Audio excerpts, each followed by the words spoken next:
اب وہ اس قرآن پاک کی میں سمجھتا ہوں، بلکہ میں کیا سمجھتا ہوں، امام کائنات صلی اللہ علیہ وسلم نے فرمایا، صحیح مسلم کی حدیث ہے کہ آیت العظم من القرآن ہے یہ آیت الکرسی، قرآن کی سب سے زیادہ عظمت والی آیت۔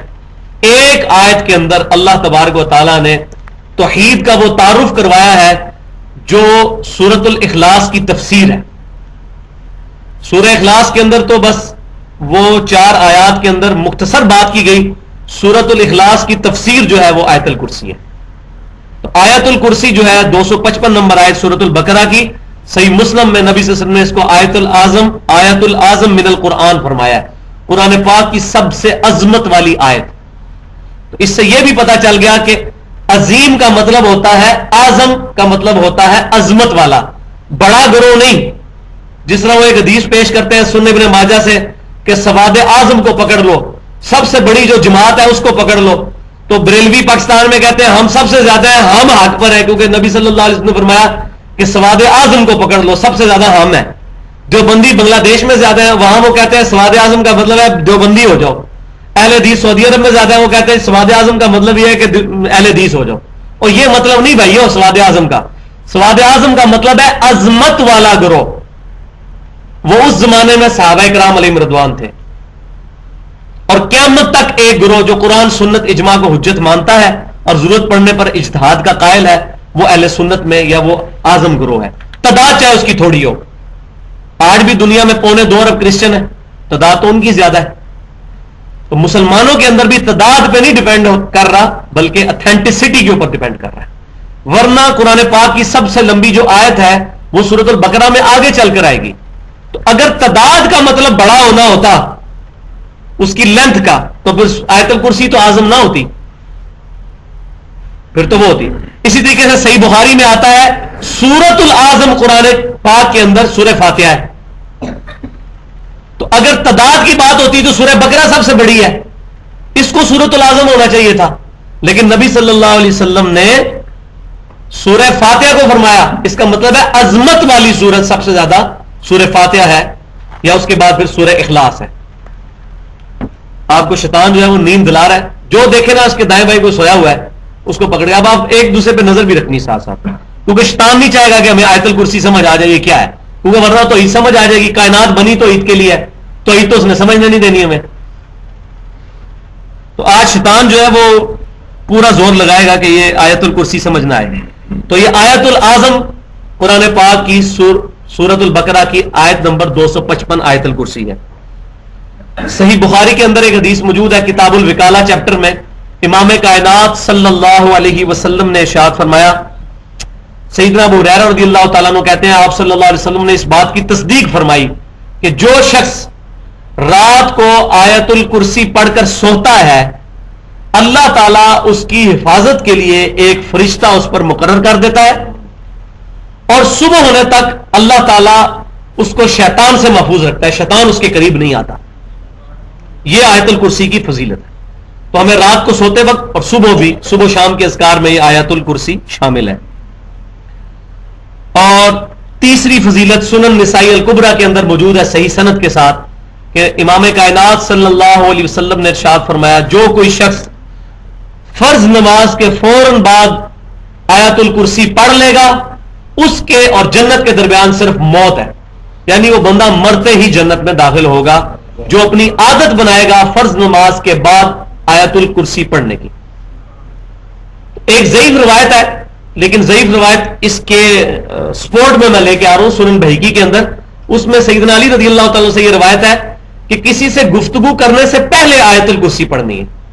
تو کوشش کریں کہ کسی سے بات کیے بغیر فرض نماز کے فوراً بعد اللہ اکبر استغفر اللہ استغفر اللہ استغفر اللہ اللہم انت السلام منک السلام تبارک یا ذا الجلال والاکرام پڑھ کے فوراً آیت الکرسی پڑھ لیں بغیر کسی سے گفتگو کیے، یہ اس کا پروٹوکول بھی ہو جائے گا۔ تو یہ تو اس کی فضیلت اس اعتبار سے۔ اب اللہ کا نام لے کر اس کو شروع کرتے ہیں۔ اللہ لا الہ الا ہو الحی القیوم، اللہ ہی ہے کہ اس کے علاوہ کوئی الہ نہیں ہے مگر وہی اللہ، الحی القیوم، وہ خود سے زندہ ہے اور ہر چیز کو قائم رکھنا ہے اسی کی طرف سے. ہر چیز اسی کی وجہ سے قائم ہے. جو ہمیں جتنی کائنات کے اندر چیزیں نظر آ رہی ہیں ان کا جو وجود اپنا ہے وہ اسی ایک ڈیوائن سورس کا مرہون منت ہے. اسی ایک اللہ کی وجہ سے یہ تمام چیزیں قائم ہیں. اگر اللہ تبارک و تعالیٰ کا امر نہ ہو, اللہ تبارک و تعالیٰ کی طرف سے امر کن نہ ہو, یہ تمام چیزیں سٹیبل نہیں رہ سکتی. جیسے سورہ فاطر میں اللہ تبارک و تعالیٰ شاہ فرماتا ہے کہ اللہ ہی نے تھام رکھا ہے زمین و آسمان کو. اگر اللہ تبارک و تعالیٰ نہ ان کو تھامے تو کوئی ایک ایسا نہیں کہ جو ان کو تھام سکے. یہ کائنات جھول جائے اگر اللہ تبارک و تعالیٰ نے نہ تھام رکھا ہو. تو اللہ تبارک و تعالیٰ کی قدرت ہے جس نے تمام چیزوں کو قائم رکھا ہوا ہے. تمام لوگوں کی زندگیاں, چاہے انسان ہوں, جانور ہوں, فرشتے ہوں, انبیاء ہوں, فلکیات کی جتنی چیزیں ہیں, زمین و آسمان, تمام کی زندگی مرہون منت ہے ایک اللہ کے, الحی القیوم. اور یہ اسم اعظم بھی ہے. نبی صلی اللہ علیہ وسلم جو مشکل اور پریشانی میں اللہ کی بارگاہ میں ریکویسٹ کرتے تھے, المستدرک للحاکم کے اندر یہ صحیح سند کے ساتھ موجود ہے, یا حیو یا قیوم برحمتی کا استغیث, اے خود سے زندہ ہر چیز کو تھامنے والے, میں تیری رحمت کے ساتھ تیری مدد کا سوال کرتا ہوں. یہ وہی ہے, یہ اللہ تعالیٰ کا اسم اعظم ہے, الحی, خود سے زندہ. اللہ کے علاوہ کوئی خود سے زندہ نہیں ہے, باقی سب کی زندگی اللہ کی وجہ سے ہے, جب چاہے گا لے لے گا. القیوم, جو سب کو زندہ رکھنے والا ہے, خود زندہ اور سب کو زندہ اور قائم رکھنے والا. لا تأخذہ سنۃ ولا نوم, نہ تو اللہ تعالیٰ کو کبھی اونگ آتی ہے اور نہ کبھی نیند آتی ہے. ہم لوگ جاگ بھی رہے ہوں, جس طرح ابھی کئی لوگ اونگ بھی رہے ہیں ساتھ ساتھ, ان سے پوچھے ہوئے کہ ہم جاگ رہے ہیں لیکن اونگ تو آ رہی ہے, غافل تو ہے. اللہ تبارک و تعالیٰ کو اونگ بھی نہیں آتی. نیند آنا تو بڑی دور کی بات ہے, اونگ بھی نہیں آتی اور نہ اس کو نیند آتی ہے. کیونکہ اگر یہ معاملہ ہو جائے, اللہ تبارک و تعالیٰ نعوذ باللہ اگر کائنات سے غافل ہو جائے تو یہ سارا سسٹم کولیپس کر جائے گا. یہ سارا ڈیپینڈنٹ ہی اللہ تعالیٰ کے اوپر ہے. تو اللہ تبارک و تعالیٰ اس سے غافل نہیں ہے. لہو ما فی السماوات و ما فی الارض, اسی کے لیے ہے, اسی کا ہے جو کچھ آسمانوں میں ہے اور جو کچھ زمین کے اندر. تو یہ قرآن کا اسلوب ہے, جب بھی یہ بات آئے گی نا فی السماوات و ما فی الارض, اس سے مراد پوری کائنات ہوگی, کیونکہ سارے آسمان اور زمین اور جو کچھ ان کے درمیان یہ سب اللہ تبارک و تعالیٰ کا ہے, اسی کی ملکیت ہے. زمین کا خصوصیت سے اس لیے ذکر ہے کہ زمین اللہ تبارک و تعالیٰ کی قدرت کا شاہکار ہے. اس طرح کا کوئی پلانٹ ابھی تک دریافت نہیں ہوا کہ جہاں پر اس طرح کی زندگی موجود ہو. ویسے تو زمین سے بہت بڑے بڑے سیارے اور ستارے موجود ہیں, لیکن قرآن میں زمین پر اس لیے زور ہے کہ یہ اللہ تعالیٰ کی قدرت کا شاہکار ہے. صرف 20 لاکھ مخلوقات تو دریافت ہو چکی ہوئی ہیں, 20 لاکھ مخلوقات اس زمین کے اوپر دریافت ہو چکی ہیں. 20 لاکھ تعداد نہیں ہے, سپیشیز کی بات کر رہا ہوں. مثلا گھوڑا ایک مخلوق, گدھا دوسری مخلوق, کوا تیسری مخلوق, چیل چوتھی مخلوق. اس طریقے سے اگر گننا شروع کریں تو جانور اور پودے اور یہ چرند پرند اور حشرات ملا کر 20 لاکھ مخلوقات بنتی ہیں جو زمین پہ دریافت ہو چکی ہیں. اس روئے ارض پہ 1 انچ بھی ایسا نہیں ہے جہاں پر کوئی نہ کوئی زندہ مخلوق موجود نہ ہو. ایون ہماری یہ کھال ہے, اس کے اوپر بھی بیکٹیریا پل رہے ہیں جو ہمیں نظر نہیں آتے. تمام کی تمام چیزیں اللہ تبارک و تعالیٰ سے رزق مانگتی ہیں, اللہ تعالیٰ ان کا رزق پورا کرتا ہے. ایک دہی کے کپ کے اندر 6 ارب بیکٹیریا ہیں, more than the human population on the face of earth. دنیا میں جتنے لوگوں کی تعداد ہے اس سے زیادہ بیکٹیریا ایک دہی کے کپ کے اندر موجود ہے. وہ رزق کس سے لے رہے ہیں؟ ایک اللہ سے. اس وقت کائنات کے اندر 250 ارب 250 بلین گلیکسیز دریافت ہو چکی ہیں. ایک گلیکسی کے اندر 300 ارب سورج ہوتے ہیں, جن میں سے ایک سورج یہ ہے.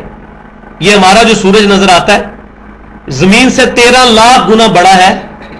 ہر سیکنڈ میں 50 کروڑ اٹامک بم کے برابر انرجی اس میں سے ہیٹ نکل رہی ہے. یہ ایک سورج ہے. اس طرح کے 300 ارب سورج ہماری گلیکسی میں اور موجود ہیں. یہ ایک گلیکسی بنے گی ملکی وے، اور پھر اس گلیکسی کی طرح کی 250 ارب گلیکسیز اور موجود ہیں. یہ نیشنل جغرافی اور ڈسکوری چینل جو امریکہ کے، ان کے فگرز میں آپ کو بتا رہا ہوں. یہ تمام کی تمام کائنات جس کے ستارے اور جس کے اجسام فلکی گننا ناممکن ہے، یہ تمام کی تمام چیزیں اللہ تبارک و تعالی کی ملکیت ہے اور اللہ ہی کی وجہ سے قائم ہے. لہو ما فی السماوات و ما فی الارض، اللہ ہی کا ہے جو کچھ بھی آسمانوں اور زمین کے اندر ہے. من ذا الذی یشفع عندہ الا باذنہ، کس کی مجال ہے جو اللہ کے حضور کسی کی شفاعت کر سکے مگر اس کے اذن سے. دنیا میں سفارش کی جاتی ہے، مثال کے طور پہ کوئی جج کو جا کے یہ کہہ سکتا ہے کہ جج صاحب آپ کو نہیں پتا یہ بڑا شریف آدمی ہے، میں اس کو جانتا ہوں، یہ آپ کے سامنے جو فائل پیش کی گئی ہے یہ جھوٹے گواہ پیش کیے گئے ہیں، اصل میں تو یہ بندہ بالکل ٹھیک ہے. اب یہ اللہ کو تو کوئی نہیں کہہ سکتا جا کے کہ یہ اللہ جی آپ کو نہیں پتا، میں جانتا ہوں اس کو، میں اس کی سفارش کر رہا ہوں. یہ سفارش کا مطلب یہ ہے، یہ اللہ تعالیٰ اس چیز کی نفی کر رہا ہے. کس کی جرت ہے؟ من ذا الذی یشفع عندہ، یہ جو اتنا جو اللہ تبارک و تعالیٰ کی طرف سے شہانہ خطاب ہے، کس کی جرت ہو جو میری بارگاہ میں شفاعت کرے؟ مجھے کون بتائے کہ فلاں بندہ اس طرح نہیں اس طرح ہے، اس کے ساتھ زیادتی ہوئی ہے، فرشتوں نے اس کی غلط چیزیں لکھ لی ہیں. کون ہے جو مجھے یہ بات بتائے؟ الا باذنی، ہاں میرے اذن سے کوئی بات کرے، میں جس کو اجازت دوں کہ فلاں کی شفاعت کرے وہ علیحدہ معاملہ ہے، ورنہ مجھے فیکٹ آف فائلز کون بتا سکتا ہے؟ یہ سارے فیکٹس، کسی کی بھی فائل جو کھلے گی اس کی جرم کی داستان وہ تو میں جانتا ہوں. الا باذنی، یہ واحد مقام ہے جہاں سورۃ البقرہ میں اللہ تعالیٰ نے پہلے تو ڈینائی کیا کہ کوئی شفاعت نہیں کر سکتا، لیکن ساتھ فرمایا الا باذنہ، مگر اس کے اذن کے ساتھ. اب اذن کس کو دیا ہے اللہ تبارک و تعالیٰ نے؟ شفاعت کا. ایک اذن تو وہ ہے جو شفاعت کبریٰ ہے، جو امام کائنات سید الاولین والآخرین شفیع المذنبین رحمت للعالمین سیدنا و مولانا محمد رسول اللہ صلی اللہ علیہ وآلہ وسلم کو اللہ تبارک و تعالیٰ نے مقام محمود پر فائز فرمایا ہے. صحیح بخاری اور صحیح مسلم کی متفق علیہ حدیث ہے. حدیث کیا ہے؟ حدیثیں ہیں، درجنوں حدیثیں ہیں بخاری اور مسلم کی، اور باقی کتابوں میں بھی سینکڑوں کی تعداد میں. یہ تو حدیث متواترہ ہیں شفاعت کے بارے میں جو عقیدہ. لہذا پوری دنیا کے مسلمان، چاہے اہل سنت کہلوانے والے ہوں، بریلوی، دیوبندی، اہل حدیث یا اہل تشیع ہوں، کسی کا شفاعت کے معاملے میں کوئی اختلاف نہیں ہے. سب مانتے ہیں کہ نبی صلی اللہ علیہ وسلم کو اللہ تعالیٰ شفاعت کا اذن عطا فرمائے گا، کسی کا کوئی اختلاف نہیں ہے. بخاری اور مسلم کی متفق علیہ حدیث ہے، امام کائنات صلی اللہ علیہ وسلم فرماتے ہیں میں تمام اولین اور آخرین کا سردار ہوں. یہ اس لیے اس کے بعد آپ صلی اللہ علیہ وسلم کی حدیث شفاعت شروع ہو جاتی ہے کہ قیامت والے دن سب کے سب لوگ جب پریشانی کے عالم میں ہوں گے تو اکٹھے ہو کر سیدنا آدم علیہ السلام کے پاس جائیں گے، ان سے ریکویسٹ کریں گے کہ آپ ہماری شفاعت کریں. لیکن آدم علیہ السلام کہیں گے کہ آج تو مجھے اپنی جان کی فکر ہے، تم نوح علیہ السلام کے پاس جاؤ. لوگ نوح علیہ السلام کے پاس جائیں گے تو نوح علیہ السلام کہیں گے آج تو مجھے اپنی جان کی فکر ہے. تم ابراہیم علیہ السلام کے پاس جاؤ، لوگ ابراہیم علیہ السلام کے پاس جائیں گے، وہ کہیں گے آج مجھے اپنی جان کی فکر ہے. موسیٰ علیہ السلام کے پاس جاؤ. اس طریقے سے مختلف احادیث میں مختلف الفاظ ہیں. مختصر یہ کہ اینڈ پہ لوگ حضرت عیسیٰ علیہ السلام تک پہنچیں گے تو عیسیٰ بن مریم علیہ السلام کہیں گے کہ آج کے دن میں اس شخص کو جانتا ہوں کہ جس کے ہاتھ پر شفاعت کا دروازہ کھلے گا، تم محمد رسول اللہ صلی اللہ علیہ وسلم کے پاس چلے جاؤ، وہ شفاعت کریں گے. آپ صلی اللہ علیہ وسلم فرماتے ہیں پھر لوگ میرے پاس آئیں گے تو میں کہوں گا کہ ہاں میں شفاعت کروں گا. آپ صلی اللہ علیہ وسلم کہتے ہیں میں اللہ تعالیٰ کی بارگاہ میں سجدہ ریز ہوں گا اور جب تک اللہ چاہے گا میں سجدے میں ہی رہوں گا. پھر اللہ تبارک و تعالیٰ مجھے فرمائے گا اے محمد صلی اللہ علیہ وسلم اپنا مبارک سر اٹھائیے، آپ شفاعت کریں، آپ کی شفاعت قبول کی جائے گی، آپ بات کریں، آپ کی بات سنی جائے گی. تو آپ صلی اللہ علیہ وسلم فرماتے ہیں پھر اللہ تعالیٰ میرے لیے تعداد مخصوص کر دے گا کہ آپ اتنے امتیوں کو دوزخ سے نکال کر جنت میں لے جائیں، ان کی شفاعت فرمائیں. تو میں پھر ان کی شفاعت کروں گا، پھر واپس آؤں گا، پھر میں نبی سے اللہ تعالیٰ کی بارگاہ میں سجدہ کروں گا. پھر اللہ تبارک و تعالیٰ مجھے فرمائے گا اپنا سر اٹھائیے. پھر اللہ تعالیٰ مجھے کلمات سکھائے گا جن سے میں اللہ تعالیٰ کی توحید بیان کروں گا، اللہ کی تعریف بیان کروں گا. پھر اللہ تعالیٰ میرے لیے ایک تعداد مخصوص کرے گا. اس طرح 3 دفعہ ہوگا. اور پھر تیسری دفعہ اللہ تبارک و تعالیٰ سے میں ریکویسٹ کروں گا کہ جس نے ایک دفعہ بھی اخلاص کے ساتھ کہا ہے لا الہ الا اللہ محمد رسول اللہ صلی اللہ علیہ وسلم، اس کو بھی میں دوزخ سے نکال لوں تو وہ شفاعت قبول کی جائے گی. آپ صلی اللہ علیہ وسلم پھر آخری دفعہ جب جائیں گے دوزخ کی طرف تو تمام اپنے امتیوں کو نکال لیں گے، مگر وہ لوگ کہ جن کے بارے میں پھر فرشتے کہیں گے کہ یا رسول اللہ صلی اللہ علیہ وسلم آپ کے سارے امتی اب دوزخ سے نکل چکے ہیں سوائے ان امتیوں کے کہ جن کو قرآن نے جنت میں جانے سے روک لیا ہے، اور وہ کبھی بھی اب جنت میں نہیں جائیں گے. قرآن نے کن لوگوں کو روک لیا ہے؟ وہ جو اللہ تعالیٰ کا کیٹاگوریکل فیصلہ ہے سورۃ المائدہ کی آیت نمبر 72 میں انہ من یشرک باللہ فقد حرم اللہ علیہ الجنہ ومأواہ النار وما للظالمین من انصار، کہ بے شک جو کوئی اللہ کے ساتھ شرک کرے گا اللہ تعالیٰ نے اس پہ دوزخ حرام کر دی ہے، جنت حرام کر دی ہے، اس کا ٹھکانہ دوزخ ہے اور وہاں اس کا کوئی بھی مددگار نہیں ہوگا والعیاذ باللہ. پھر 2 دفعہ اللہ تعالیٰ نے سورۃ النساء میں آیت نمبر 48 اور 116 میں ارشاد فرمایا ان اللہ لا یغفر ان یشرک بہ، اللہ تعالیٰ اس گناہ کو کبھی معاف نہیں کرے گا کہ کوئی شخص اللہ کے ساتھ شرک کرے. ویغفر ما دون ذلک لمن یشاء، اس کے علاوہ جس کا گناہ چاہے گا معاف کر دے گا. ومن یشرک باللہ فقد ضل ضلالا بعیدا، اور جو کوئی بھی اللہ کے ساتھ شرک کرے گا وہ گمراہی میں دور جا پڑا. تو شرک کرنے والے کی مغفرت نہیں ہوگی، شرک کرنے والے کی شفاعت بھی نہیں ہوگی. نبی صلی اللہ علیہ وسلم جب یہ سنیں گے کہ قرآن نے روک رکھا ہے تو آپ صلی اللہ علیہ وسلم اس کی شفاعت نہیں کریں گے، اگرچہ وہ آپ صلی اللہ علیہ وسلم کے امتی ہوں گے لیکن ان کی شفاعت نہیں ہوگی. صحیح مسلم میں حدیث ہے جس مسلمان کے جنازے میں 40 ایسے مسلمان شریک ہوں جو شرک نہ کرتے ہوں اللہ تعالیٰ ان کی شفاعت اس کے حق میں قبول کر لے گا. تو اس کا مطلب ہے جنازہ پڑھنے والا بھی مشرک ہو سکتا ہے.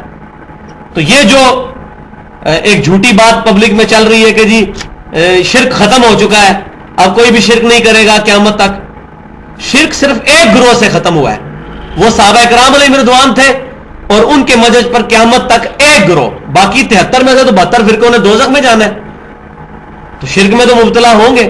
ایک گروہ شرک سے محفوظ رہے گا قیامت تک، اسی کی شفاعت نبی صلی اللہ علیہ وسلم نے کرنی ہے. ورنہ آپ کیوں فرما رہے ہیں کہ جس کا جنازے میں 40 مسلمان ایسے شریک ہوں جو شرک نہ کرتے ہوں؟ جنازہ تو پڑھتا ہی مسلمان ہے، اس کا مطلب مسلمان بھی شرک کر سکتا ہے. اس میں ہمارا پورا پمفلٹ ہے ریسرچ پیپر، دعا صرف ایک اللہ ہی سے، وہ ٹاپک نہیں ہے. تو آپ صلی اللہ علیہ وسلم نے حدیث شفاعت کے بعد پھر آپ نے آیت تلاوت فرمائی. صحیح بخاری اور مسلم میں آتا ہے سورہ بنی اسرائیل کی وہ آیت عسیٰ ان یبعثک ربک مقاما محمودا، اے محبوب صلی اللہ علیہ وسلم ان قریب آپ کا رب آپ کو اس جگہ پر فائز کرے گا مقام محمود پر، یعنی ایسے مقام پر جہاں لوگ آپ کی تعریف بیان کریں گے. تو یہ مقام محمود کا ذکر قرآن میں بھی موجود ہے، یہ نبی صلی اللہ علیہ وسلم کی شفاعت کا ذکر ہے. صحیح بخاری اور مسلم کی حدیث سے ہمیں یہ بات پتہ چلی. اسی طریقے سے صحیح مسلم کے اندر یہ حدیث موجود ہے، نبی صلی اللہ علیہ وسلم ایک دفعہ بیٹھے ہوئے آپ صلی اللہ علیہ وسلم نے رونا شروع کر دیا پچھلے انبیاء کرام کو یاد کر کے کہ پچھلے انبیاء کرام علیہ السلام نے اپنی امتوں کے بارے میں کیا کیا بات کی. یا قیامت والے دن عیسیٰ علیہ السلام کہیں گے اللہ یہ میرے امتی تیرے بندے ہیں، چاہے ان کو عذاب دے چاہے ان کو چھوڑ دے، یعنی وہ اللہ نے برات کریں گے. لیکن نبی صلی اللہ علیہ وسلم یہ بات کرتے کرتے آپ صلی اللہ علیہ وسلم نے رونا شروع کر دیا اور آپ نے کہا اے اللہ میری امت میری امت میری امت. اسی وقت پھر اللہ تبارک تعالیٰ نے سیدنا جبرائیل علیہ السلام کو بھیجا. یہ حدیث صحیح مسلم کتاب الایمان میں موجود ہے. اور جبرائیل علیہ السلام نے آ کر نبی صلی اللہ علیہ وسلم کو تسلی دی کہ اللہ تعالیٰ فرماتا ہے کہ اے نبی صلی اللہ علیہ وسلم ہم آپ کو آپ کی امت کے معاملے میں راضی کر دیں گے اور آپ صلی اللہ علیہ وسلم کو آپ کی امت کے معاملے میں غمناک نہیں ہونے دیں گے. تو آپ صلی اللہ علیہ وسلم کو شفاعت کا اللہ تبارک تعالیٰ نے اذن عطا فرمایا. قرآن پاک میں بھی ہے وَلَسَوْفَ يُعْطِيكَ رَبُّكَ فَتَرْضَىٰ، اے محبوب صلی اللہ علیہ وسلم آپ کا رب آپ کو اتنا دے گا کہ آپ اپنے رب سے راضی ہو جائیں گے. تو آپ صلی اللہ علیہ وسلم کو شفاعت کا اختیار دیا گیا. لیکن بخاری اور مسلم کی حدیث ہے امام کائنات صلی اللہ علیہ وسلم نے فرمایا ہر نبی کو اللہ تعالیٰ نے ایک دعا دی تھی، اس نبی نے وہ دعا دنیا میں ہی کر لی.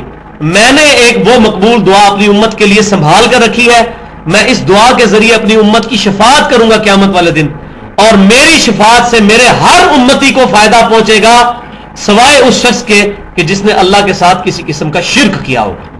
مشرک کو نبی صلی اللہ علیہ وسلم کی شفاعت کوئی نہیں ملنی، چاہے وہ نعرہ لگاتا رہے غلامی رسول میں موت بھی قبول ہے۔ اگر وہ نبی صلی اللہ علیہ وسلم کا گستاخ ہے، نبی صلی اللہ علیہ وسلم کی تعلیمات کے برخلاف وہ اللہ تعالیٰ کی ذات و صفات میں شرک کر رہا ہے، اس کے لیے کوئی شفاعت نہیں ہے۔ اسی طریقے سے ایک بہت زبردست حدیث جامعہ ترمذی میں موجود ہے، سیدنا انس بن مالک رضی اللہ تعالی عنہ کہتے ہیں یا رسول اللہ صلی اللہ علیہ وسلم میں آپ کی شفاعت کا طلبگار ہوں، تو قیامت والے دن میں آپ کو کہاں پر تلاش کروں؟ جامعہ ترمذی میں بہت زبردست یہ حدیث میں نے آج ہی پڑھی ہے، مجھے بڑا مزہ آیا، میں نے کہا یہ میں حدیث ضرور بیان کروں۔ پہلے سنی سنائی تھی، لیکن پہلے ہم سنا کے سننی تھے، آپ پڑھ لکھ کے سننی ہے، تو سنی سنائی چیز بیان نہیں کرنی چاہیے جب تک خود صحیح سند کے ساتھ پڑھ نہ لیں۔ تو حضرت انس نے کہا، سیدنا انس رضی اللہ تعالیٰ نے عرض کی کہ اللہ کے نبی میں آپ کی شفاعت کا طلبگار ہوں، تو قیامت والے دن میں آپ کو کہاں پر تلاش کروں؟ تو آپ صلی اللہ علیہ وسلم نے فرمایا کہ مجھے تم پل صراط پہ ڈھونڈ لینا، میں پل صراط پر ہوں گا، اپنے امتیوں کو وہاں سے گزار رہا ہوں گا۔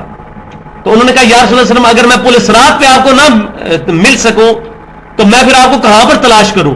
تو آپ نے فرمایا اگر میں پل صراط پر نہ ہوا تو میں پھر میزان اعمال پر ہوں گا، جہاں میزان اعمال نامے تولے جا رہے ہوں گے وہاں پر میں ہوں گا۔ ان کا یا رسول اللہ صلی اللہ علیہ وسلم اگر میں وہاں بھی آپ کو نہ پاؤں تو آپ صلی اللہ علیہ وسلم فرمایا پھر مجھے حوض کوثر پہ تلاش کر لینا، میں اپنے پیاسے امتیوں کو مشروب پلا رہا ہوں گا۔ تو انہوں نے کہا یا رسول اللہ صلی اللہ علیہ وسلم اگر میں وہاں بھی آپ کو نہ پاؤں تو آپ نے فرمایا نہیں، ان 3 جگہوں کے علاوہ میں کہیں اور نہیں ہوں گا، میں انہی 3 جگہوں پر ہوں گا۔ تو آپ صلی اللہ علیہ وسلم کی شفاعت کے حقدار جو لوگ بنیں گے وہ لوگ ہوں گے جنہوں نے قرآن سنت اجماع کو حجت مانا ہوگا، ورنہ میں نے بخاری اور مسلم کی حدیث کئی دفعہ بتائی کہ آپ صلی اللہ علیہ وسلم آتے ہیں قیامت والے دن میرے حوض کوثر پہ کچھ میرے امتی لائے جائیں گے، میں ان کو جب پانی پلانے لگوں گا، وہ مشروب پلانے لگوں گا، ان کے اور میرے درمیان دیوار کھڑی کر دی جائے گی اور مجھے کہا جائے گا کہ اے اللہ کے نبی آپ کو نہیں پتا آپ کی وفات کے بعد انہوں نے دین میں بدعتیں جاری کر دی تھی اور دین سے الٹے قدم پھر گئے تھے، ہوں گے آپ کے امتی کیونکہ ان کے عزائے وضو چمک رہے ہوں گے، آپ پہچان لیں گے یہ میرے امتی ہیں، لیکن نبی صلی اللہ علیہ وسلم کو کہا جائے گا انہوں نے دین میں بدعتیں داخل کر دی تھی، یہ دین سے الٹے قدم پھر گئے تھے۔ آپ صلی اللہ علیہ وسلم اس وقت فرمائیں گے سحقن سحقن لمن غیر بعدی، دوسری روایت میں آتا ہے سحقن سحقن لمن بدل بعدی، ان پر پھٹکار ہو، ان کو مجھ سے دور کر دو جنہوں نے میری وفات کے بعد میرے دین کو بدل دیا۔ تو یہ شفاعت اتنی سوکھی نہیں ملنے کی جب تک عقیدے اور نظریات اس مطابق نہیں ہوں گے جو آپ صلی اللہ علیہ وسلم کی مبارک تعلیمات ہیں۔ تو آپ صلی اللہ علیہ وسلم کی شفاعت انشاءاللہ ملے گی۔ اور یہاں وہ حدیث بھی جو مجھے پرسنلی بہت پسند ہے، صحیح مسلم کی حدیث ہے کتاب الصلاح میں 1094 نمبر انٹرنیشنل نمبرنگ کے اندر کہ امام کائنات صلی اللہ علیہ وسلم کو سیدنا ربیعہ بن کعب رضی اللہ تعالیٰ عنہ وضو کروایا کرتے تھے۔ ایک دن آپ صلی اللہ علیہ وسلم نے ان سے کہا سل ربیعہ، مانگ ربیعہ کیا مانگتا ہے؟ تو انہوں نے بھی کیا بات خوب دعا کے لیے نبی صلی اللہ علیہ وسلم سے عرض کی، اے اللہ کے نبی صلی اللہ علیہ وسلم میں جنت میں آپ کا پڑوس مانگتا ہوں۔ آپ صلی اللہ علیہ وسلم نے کہا اس کے علاوہ بھی کچھ مانگ لیں، انہوں نے کہا یا رسول اللہ بس مجھے جنت میں آپ کا پڑوس چاہیے۔ ہماری طرح کو ہوتا دنیا دار تو اور چیزیں بھی مانگتا، لیکن نبی صلی اللہ علیہ وسلم سے انہوں نے کہا کہ آپ بس اس کے لیے میرے لیے دعا فرما دیں۔ تو آپ صلی اللہ علیہ وسلم نے فرمایا کہ پھر تو کثرت سجود کے ساتھ میری مدد کر، یعنی یہ نہیں ہے کہ بغیر کیے ہوئے کچھ مل جائے گا، یعنی نمازوں میں پابندی رکھ، کثرت سجود کے ساتھ میری مدد کر، یعنی تیری اللہ کی بارگاہ میں تو میں سفارش کر دوں گا لیکن نیک امال بھی، اپنے کرتوت بھی ایسے کر کہ اس کی وجہ سے تو وہاں تک پہنچ جائے، تو کثرت سجود کے ساتھ میری مدد کر۔ تو اس سے یہ پتا چلا کہ صحابہ کرام علیہم رضوان جنت کے مشتاق تھے، لہذا جو چند صوفیاء کا یہ غلط کنسپٹ ہے، سب صوفیاء کا تو نہیں میں کہتا لیکن چند صوفیاء کا، وہ کہتے ہیں کہ سانو جنت نہیں چاہیے تھی، اسی تے اللہ سے عبادت کرتے ہیں کرنے سانو دوزخ دا کوئی ڈر نہیں، تو یہ عقیدہ صراحتاً باطل قرآن اور سنت کے خلاف ہے۔ اور ادھر ہی وہ واقعہ جو بڑا مشہور ہے تذکرۃ الاولیاء کتاب کے اندر، شیخ فرید الدین عطار نے 800 سال پہلے ایک کتاب لکھی ہے جس میں انتہائی خطرناک یہ واقعہ لکھا ہوا ہے کہ رابعہ بصریہ کے بارے میں، پتہ نہیں اس بیچاری نے یہ کہا بھی ہے کہ نہیں، وہ تو فوت ہو چکی ہیں اللہ کی بارگاہ میں، ہم ان کو تو کچھ برا نہیں کہتے لیکن ان کی باتیں جو کتاب میں موجود ہیں ہم وہ تو بیان کریں گے، لوگوں کو بتائیں گے غلطی کیا ہے۔ اللہ تعالیٰ بھی عیسائیوں کی غلطیاں بتاتا ہے، مشرکین مکہ کی غلطیاں بتاتا ہے، ہمیں بھی مسلمانوں کی جو غلطیاں وہ پوائنٹ آؤٹ کرنی چاہیے بغیر کسی پر گالی گلوچ کیے ہوئے۔ غلطی بتائیں گے تو کوئی اصلاح کرے گا۔ ایک قادیانی کو یہ بتائیں گے نہیں ختم نبوت کا کیا مطلب ہے، جی جو جتنا لگے انہوں لگا رہنے دو، اس کو کیسے سمجھ آئے گی؟ تو رابعہ بصریہ نے ایک دن ایک ہاتھ میں پانی اٹھایا ہوا ایک آدمی اس نے آگ اٹھائی ہوئی تو لوگوں نے پوچھا کہاں جا رہی ہے؟ اس نے کہا جی میں یہ پانی سے دوزخ کی آگ بجھانا چاہتی ہوں اور اس آگ سے میں جنت کو آگ لگانا چاہتی ہوں تاکہ لوگ جنت دوزخ کی وجہ سے نہیں اللہ کی وجہ سے اللہ کی عبادت کریں. استغفر اللہ واتوب الیہ والعیاذ باللہ تعالی. اب لوگ یہ پہلے ہم بھی واقعات آج سے 2-3 سال پہلے بیان کر کے بڑا جھومتے تھے ہاں جی کیا توحید ہے جی, کھیت مٹی توحید ہے, یہ توحید ہے, یہ تو گستاخی ہے. ایمان والے تو جنت میں نبی کا پڑوس مانگ رہے ہیں اور نبی صلی اللہ علیہ وسلم بھی یہ بھی نہیں کہہ رہے کہ جنت نو آگ لا. اور مزے کی بات ہے اس صحابی کا نام ہے ربیہ, تو میں کہتا ہوں میرا عقیدہ ربیہ کے ساتھ ہے, رابعہ بصری کے ساتھ نہیں ہے. رابعہ اور ربیہ دونوں ایک جیسے ہی نام ہے. ہم ربیہ کے ساتھ ہیں, رابعہ کے. ہم بھی دعا کرتے ہیں کہ اللہ تعالی ہمیں جنت میں امام کائنات صلی اللہ علیہ وسلم کا پڑوس نصیب فرمائے. اور جنت میں سب سے بڑی دولت اللہ تعالیٰ کا دیدار ہے.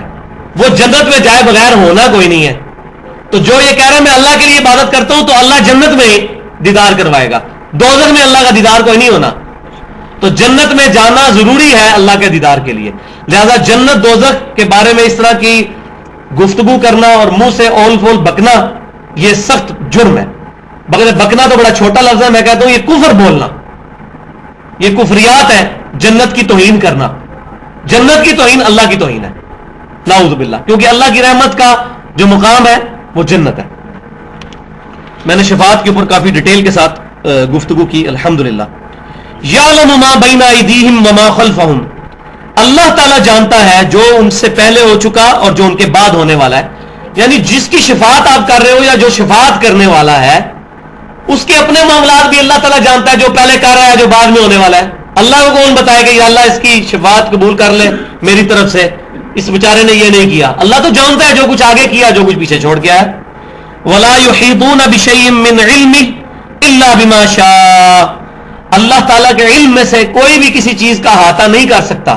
اور خصوصاً فرشتوں کی طرف اشارہ ہے کہ وہ اللہ کے علم میں سے کسی چیز کا احاطہ نہیں کر سکتے مگر جو اللہ چاہتا ہے.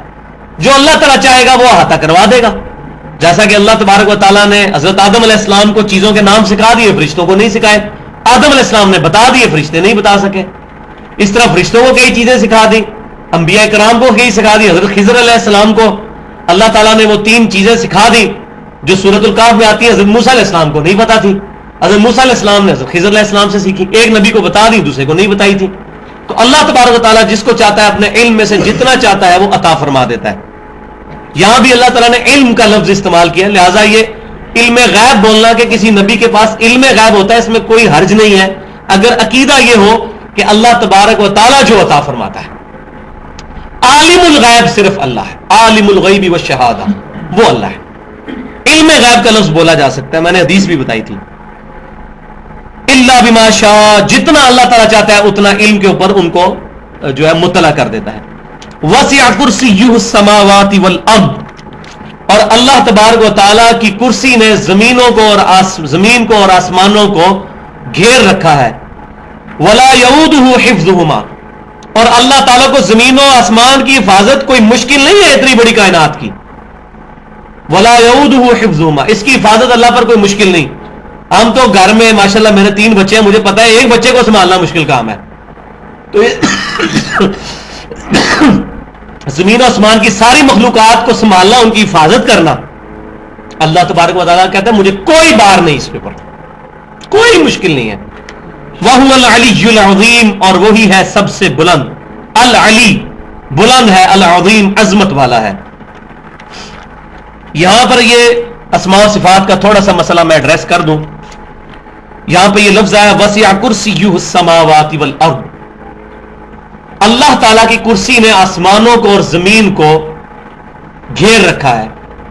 زمین و آسمان سموئے ہوئے ہیں اللہ کی کرسی میں. اب بعض لوگ اس کی تعویل کرتے ہیں کہ اس کرسی سے مراد بادشاہت ہے,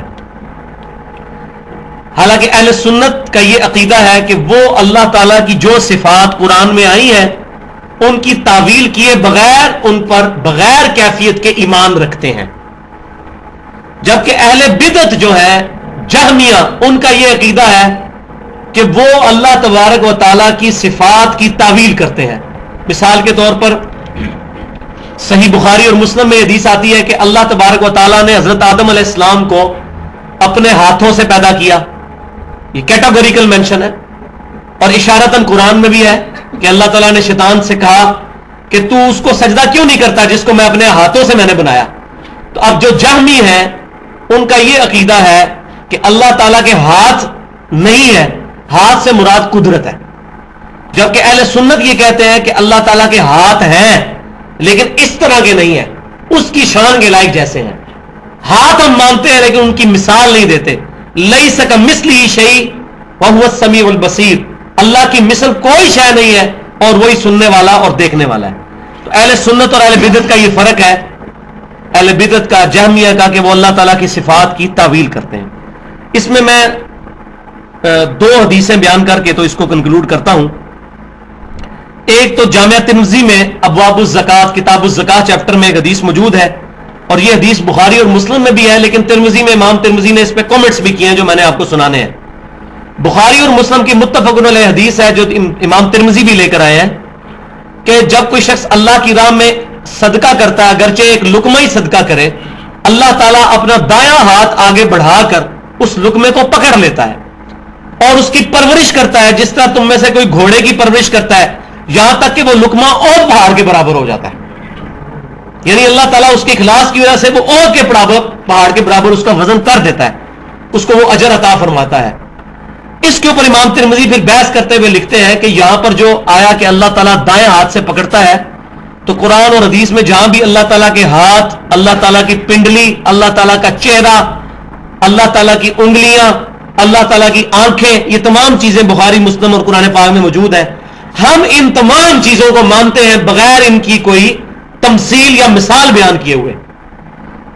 جبکہ جو جہمیہ ہے وہ ان کی تعویل کرتے ہیں, وہ کہتے ہیں ہاتھ سے مراد قدرت ہے, ٹھیک ہے, آنکھوں سے مراد قوت بصارت ہے, آنکھیں نہیں ہیں. تو یہ انہوں نے کہا کہ جہمیہ نے ان کی وہ تعویل کی جو اہل سنت میں سے کسی نے نہیں کی. اہل سنت کے امام مالک پورا, بلکہ امام ترمذی نے یہ الفاظ لکھے ہیں, اہل سنت و جماعت کے امام مالک, امام سفیان بن عیینہ, عبداللہ بن مبارک رحمہم اللہ اور باقی ائمہ اہل سنت یہ کہتے ہیں ہم اللہ کی تمام صفات کو مانتے ہیں بغیر ان میں کوئی تعویل کیے ہوئے, بغیر اس کی کوئی مثال بیان کیے ہوئے. اور اسی میں سے ایک عقیدہ یہ ہے کہ اللہ تعالیٰ اپنے عرش پر مستوی ہے جیسا کہ اس کی شان کے لائق ہے. ہم اس کی کوئی تعویل نہیں کرتے کہ اللہ تعالیٰ عرش پر مستوی نہیں, بلکہ اللہ نے غلبہ فرمایا عرش پہ, جیسا کہ المحند علی المفند کے اندر شیخ خلیل سہارنپوری نے 1906 کے اندر اپنے عقیدوں میں لکھا, علماء دیوبند کے 35 علماء کے اس پہ سائن ہے کہ ہم اللہ تعالیٰ کو جو عرش پہ مانتے ہیں تو اگرچہ, اچھا انہوں نے بھی یہ بات مانی ہے, اگرچہ سلف نے اس کی کوئی تعویل نہیں کی, لیکن ہم بعد والے علماء نے لوگوں کو سمجھانے کے لیے, تاکہ لوگوں کو یہ بات سمجھ آئے, لوگوں کو سمجھانے کی کیا ضرورت ہے. اللہ تعالیٰ تو سورہ آل عمران کی 7 نمبر آیت میں فرما رہا ہے کہ متشابہات کے پیچھے وہ لوگ رکھتے ہیں جن کے دلوں میں کجی اور ٹیڑھ پن ہوتا ہے. تو یہ تو متشابہات ہیں, ان کے پیچھے لگنے کی کیا ضرورت ہے. کہتے ہیں بعد کے لوگوں نے پھر اس کی تفسیر بیان کی کہ اللہ تعالیٰ نے حضرت آدم علیہ السلام کو اپنے ہاتھوں سے نہیں بنایا بلکہ قدرت سے بنایا. اللہ تعالیٰ عرش پہ مستوی نہیں ہوا بلکہ اس سے مراد ہے اللہ تعالیٰ نے عرش پر قبضہ فرمایا. تو اس طریقے سے تعویل کرنا یہ اہل سنت کا عقیدہ نہیں ہے. امام بخاری رحمۃ اللہ علیہ تقریباً 200 حدیثیں لے کے آئے اپنے آخری چیپٹر میں کتاب التوحید میں, اس کا نام بھی ہے کتاب التوحید, رد جہمیہ کے اوپر کہ جہمیوں کے عقیدے کیا ہیں اور اہل سنت کے عقیدے. تو اہل سنت اللہ تعالیٰ کو عرش پر مستوی مانتے ہیں اپنی شان کے لائق, اور اس کی کوئی تعویل بیان نہیں کرتے کہ جی عرش پہ ہونے سے مراد جو ہے وہ غلبہ ہے, نعوذ باللہ من ذالک. اسی طریقے سے جامعہ ترمذی میں ایک اور حدیث بھی موجود ہے, سورۃ الحدید کی تفسیر, کتاب التفسیر چیپٹر میں, هو الاول والآخر والظاہر والباطن. اس آیت کی تفسیر میں ایک ضعیف روایت امام ترمذی لے کے آئے ہیں. انہوں نے کہہ بھی دیا روایت ضعیف ہے, لیکن اس کے آگے انہوں نے گفتگو کی ہے. اس ضعیف روایت میں یہ ہے کہ تم جہاں کہیں بھی زمین میں رسی پھینکو گے وہ اللہ تعالیٰ تک ہی پہنچے گی. تو اس کی انہوں نے تفسیر بیان کی کہ اس سے مراد یہ ہے کہ زمین و آسمان میں جہاں بھی کوئی شخص چلا جائے اللہ تعالیٰ کی علم, قدرت اور اللہ تبارک و تعالیٰ کی سمع اور بصارت, اللہ کی صفات سے باہر نہیں نکل سکتا. البتہ اللہ تبارک و تعالیٰ اپنے عرش پر مستوی ہے جیسا کہ اس کی شان کے لائق ہے. تو اللہ تعالیٰ اپنے عرش پہ ہوتے ہوئے بھی اپنی مخلوق سے غافل نہیں ہے. اللہ تبارک و تعالیٰ اپنے عرش پر مستوی ہوتے ہوئے بھی زمین پہ چلنے والی ایک چیونٹی کے پاؤں سے جو آواز نکلتی ہے جو ہم نہیں سن سکتے اس کو بھی سننے پر قادر ہے. اللہ تبارک و تعالیٰ اپنے عرش پر مستوی ہوتے ہوئے بھی ہماری رگے جاں سے بھی زیادہ ہمارے قریب ہے. اللہ تبارک و تعالیٰ اپنے عرش کا پابند بھی نہیں ہے. ہر رات بخاری اور مسلم کی متفق علیہ حدیث ہے تہائی رات کے بعد اللہ تعالیٰ آسمان دنیا پہ نزول فرماتا ہے اور فرماتا ہے کوئی بخشش مانگنے والا میں اسے بخش دوں, ہے کوئی مجھ سے رزق مانگنے والا میں اس کو رزق عطا فرماؤں. اور یہ طلوع فجر تک اللہ تعالیٰ کی طرف سے آواز آتی رہتی ہے. اور اس کی شان کے لائق ہمارا عقیدہ ہے کہ اللہ تعالیٰ نزول فرماتا ہے اور قیامت والے دن اللہ تعالیٰ اس دنیا پر بھی نزول فرمائے گا. وَجَاءَ رَبُّكَ وَالْمَلَكُ صَفًّا صَفًّا, قیامت والے دن فرشتے بھی اور اللہ تعالیٰ بھی قطار در قطار اس دنیا پر نزول فرمائیں گے. تو ان تمام عقیدوں پر ہم ایمان لاتے ہیں لیکن ان کی تعویل نہیں بیان کرتے. یہی اہل سنت کا اور جہمیہ کا اہل بدعت کا فرق ہے. اللہ تعالیٰ سے دعا ہے کہ قرآن و سنت کی تعلیمات پر صحیح معنوں میں عمل کر کے دوسرے بھائیوں تک پہنچانے کی توفیق عطا فرمائے. محفل سے اٹھنے کی دعا پڑھیں. سبحانک اللہم و بحمدک اشہد ان لا الہ الا انت استغفرک و اتوب الیک وما علینا الا البلاغ المبین.